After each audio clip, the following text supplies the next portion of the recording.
Welcome to Taking a Time Out with Dustin Sullivan, a production of the Can Do Group. Can Do Group is a 501c3 nonprofit provider of day services for adults with developmental disabilities, and is pleased to bring you this podcast. Today, Dustin's guest is Stefan Adams. Coach Stefan Adams is a native of Westchester, Pennsylvania. He attended Bloomsburg University, receiving a bachelor's degree in communication studies and a master's degree in school counseling.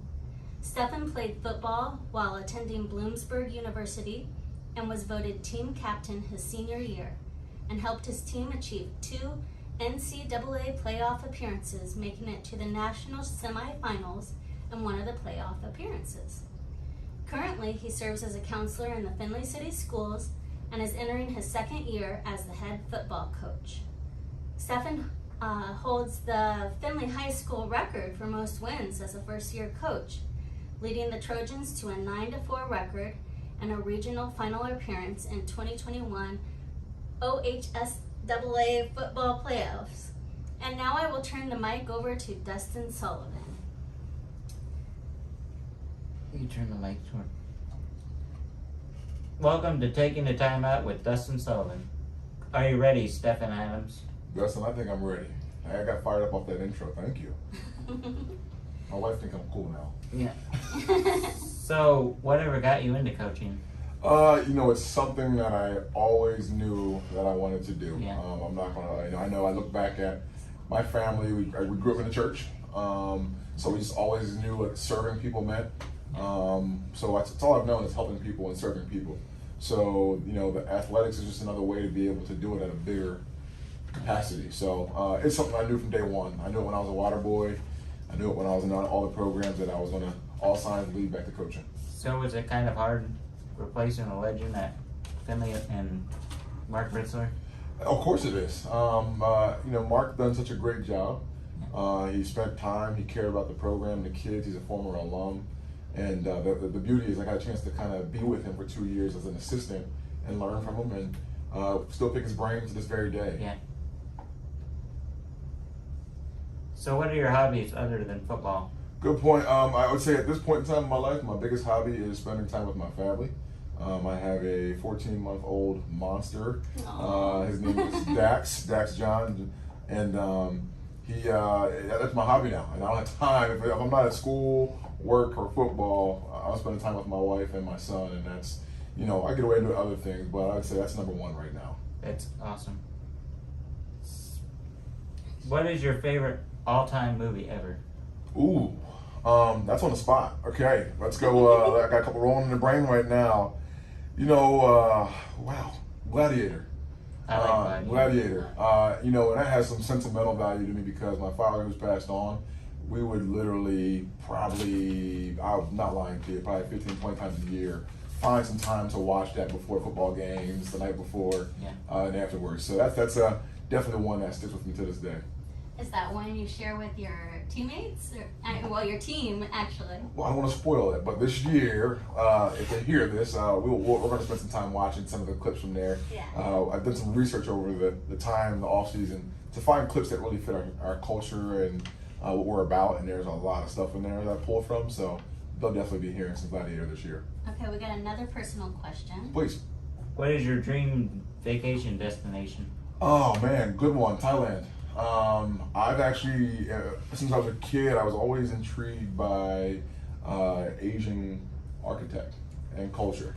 I would love to go there and try out their Look at that, food. we might have to go. I'm with you on that too. My other dream vacation is for me? What's that? To go to Hawaii. Hawaii? My wife, you guys would be best friends right now. I would never leave. She keeps telling me that don't think you're big time, and you're only big time if you get a coaching job in Hawaii, she says. So she would be elated to hear you say that. So yeah, but Thailand would be a dream. That's always something I wanted to go check out and see. What is your all-time favorite restaurant and genre of music? Let's go restaurant first would be New Haven's Pizza. It's in my hometown of Westchester, Pennsylvania.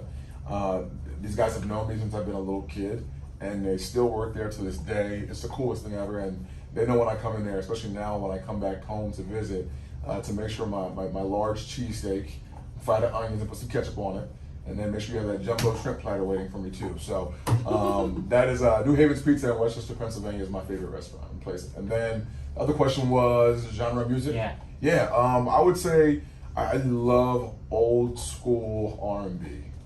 I Love it. Like Run DMC and all that. They're old school hip hop, old school rap. They're in there, but I would have to say like old, slow it down, like just good, happy, feel good music. It's like the music that truly united people. That's my favorite. Yeah. Okay, where are we? So one day I'll have to, if I ever go to Pennsylvania, I'll have to try that place. I'm telling you, man. If you go, don't go without me though. I'll be a little jealous. All right. He's already talked about. Yeah, where he's you're from originally then. from Pennsylvania. Yeah, absolutely. So, I love Philadelphia, Pennsylvania. It's a great area. I'm outside of it is Westchester, where I'm from. It's about 30 minutes from the city. It's a pretty cool place. The unique thing I think that has some kind of similarities is Westchester's known for its brick. Yeah. So a lot of brick sidewalks, a lot of brick buildings, and they've really tried to stay true to The history. the history of the brick. Yep. That's a cool place. Pennsylvania has a great place for Handy Brothers. You know about that? That's on the other side of the state, Still more in the good. Pittsburgh area, which is if you're in Philadelphia, you love going to Pittsburgh. If you're in Pittsburgh, you love going to Philadelphia. It's one of those things how it goes. Yeah. it's a long state though. It's a Nobody long- realizes that. Trust me, I know when I drive across 80 and it tells you have 300 something miles. I'm like, ooh, Yeah. it's literally across the state. So what are your pre-game routines that you do Yeah, good point. for every game?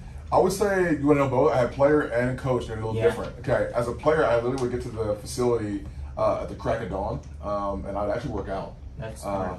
I'd work out. I'd go through heat, get some stuff done, and then I would kind of just meditate and just hang out in the locker room a little bit.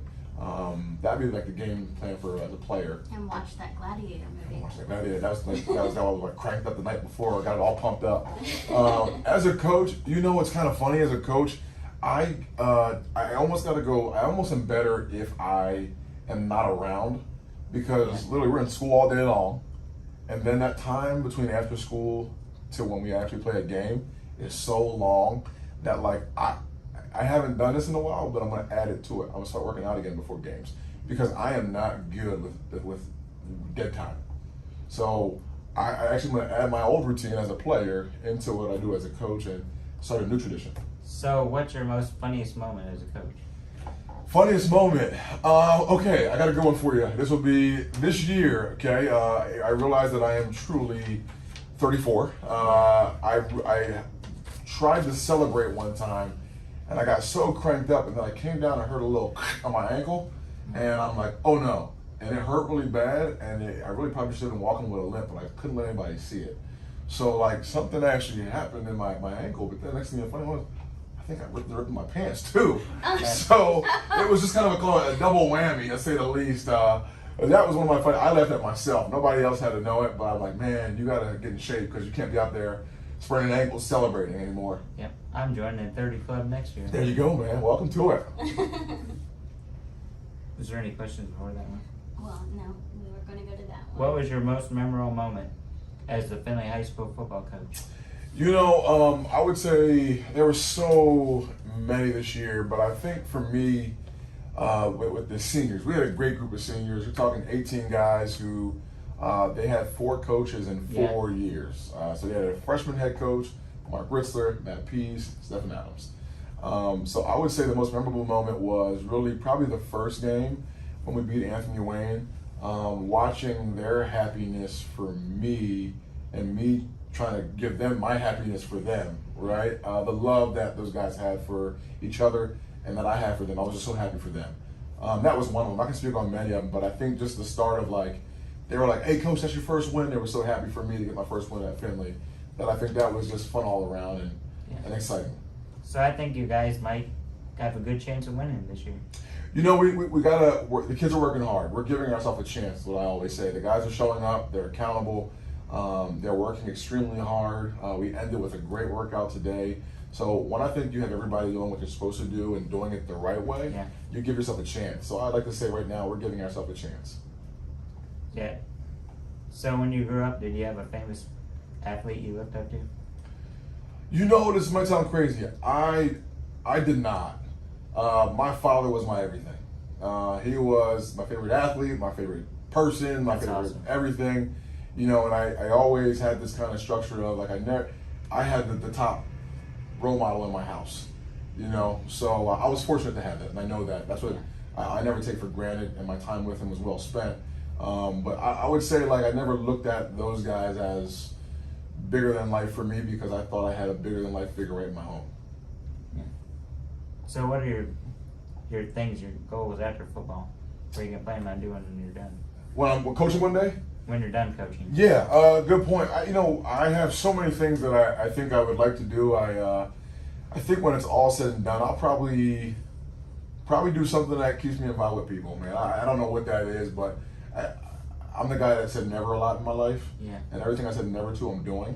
So what I'm going to say is that I'm probably going to end up being around people in some way, helping kids, trying to make sure we really connect with our community and just trying to make the community a better place. Does being a coach help you being a counselor at school? Yeah, honestly, I think being a counselor helps me out as a coach. There's kind of this like negative connotation sometimes that they say like how can a counselor be a coach? Because everybody thinks of counselors as rainbows and skittles, and they think of a coach as rah, rah, rah, rah, rah, rah, rah. Well, in all reality, I think as a counselor and my study of communication studies back in the day when I was at Bloomsburg, it allows me to really know how to connect and to pull harder or to pull away a little bit with kids, and I think I have a good pulse on that. So I think in all reality, my educational background helps me more with being a coach than a coach helps me with being a counselor. Because look at all the show All American. Mm-hmm. Billy Baker was a Billy counselor. Baker. Yep. No, it definitely helps out a lot. I think it just helps me with my relationship with the kid and understanding that every kid needs something different sometimes. It's cool. So what was your favorite subject at school? Music. Now I wasn't as involved in it maybe as I should be once I got to high school. I did love English. I loved writing more than anything else. I felt it was kind of a chance just to kind of be who you are and show your personality, maybe more than math and science, which wasn't the biggest fans of, but I respect it. But I say music. I love music. I'm a big music guy, so I enjoy it. I like all the 80s rock. If I had to choose a favorite subject when I was in school, I would probably say art because it's soothing. Yeah, absolutely. Well, I think that stuff applies probably more now. Maybe it did at the time too. We just didn't magnify it. But those arts, the arts, and then all the ways where students and kids can express themselves and be a little more free. I think those are huge to our educational systems. I do art 5 days a week. Yeah, I love it. I would do music and gym 5 days a week too. So. I think we're about to wrap it up. Okay. So you want to ask that last question? Since our time is almost up, Okay. we need to finish with one last tricky question. Oh boy, here we go. Do you consider a hot dog a sandwich? Man, these questions always get me because then I try to think too hard about it, and you guys laugh, and I'm trying to put in a piece of. Is the hot dog considered a sandwich? No. But I don't know why. Give me the reason. I'm gonna go with the no and not know why. I don't think there's a true answer. Oh, and it's like, what wasn't like a soup one too? Like, is soup considered a cereal? What? No. I agree. Because soup is hot, cereal is cold. I think I asked that question one time and it threw me off. These questions get me every time. Same thing like the chicken and the egg. That gets me every time. Is it a sandwich? It depends. I mean, I'm from Philadelphia, so we call things differently. Yeah. So it's like a smaller hoagie roll, which is hot. We can get into I'm a hoagie guy. Cold cuts. It's not what people call subs. Like sub to me is hot. It's a meatball sub, a turkey melt of some sort. A hoagie is like cold cuts. But that's Philadelphia talk right there. Gotta get some cold cuts today. Yeah. I think you gave us the most detailed I'm answer sorry. to Yeah. that question. No, that was great. I gotta figure it out. We gotta start talking about it. So. That was the best answer I've had. Well, thank you for taking the time out with Dustin Sullivan. It was nice to getting to know you, Coach Adams. We hope everyone else enjoyed getting to know a little bit about you too. That's all, folks. Thank you, guys. Can Do Group provides opportunities and experiences for adults with developmental disabilities. This can only happen with the support of area businesses and community members like you. Thank you. For more information, contact www.candogroup.org.